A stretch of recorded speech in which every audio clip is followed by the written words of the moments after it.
இப்போ மதுரையில் ரொம்ப ஃபேமஸாக இருக்கிற நடிகர் சூரியோட அம்மன் மெஸ்ஸுன்னு சொன்னாங்க.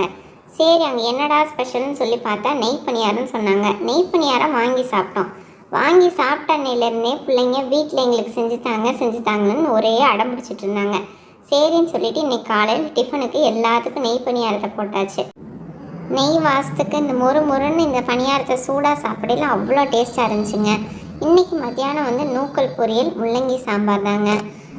எப்போவுமே எங்கள் வீட்டில் முள்ளங்கி சாம்பார் வைக்கணுன்னா மட்டும் ஃப்ரெஷ்ஷாக சாம்பார் தூள் அரைச்சி தாங்க வைப்போம். இப்படி அரைச்சி வச்சோம்னா தான் அந்த முள்ளங்கி சாம்பார் ஐயர் கடையில் கிடைக்கிற மாதிரி நல்ல டேஸ்ட்டாக இருக்குங்க. இது கூடவே நிறைய சின்ன வெங்காயம் போட்டு வச்சுட்டோன்னா முள்ளங்கி சாம்பார் ரொம்ப அல்டிமேட்டாக இருக்குங்க. முள்ளங்கி சாம்பார் செஞ்சு முடிச்சாச்சு. அடுத்து நூக்கல் பொரியல். நூக்கல் சுகர் பேஷண்ட் எல்லாமே வாரத்துக்கு ஒரு தடவை ஜூஸ் போட்டு குடிக்கணும்னு சொல்கிறாங்க.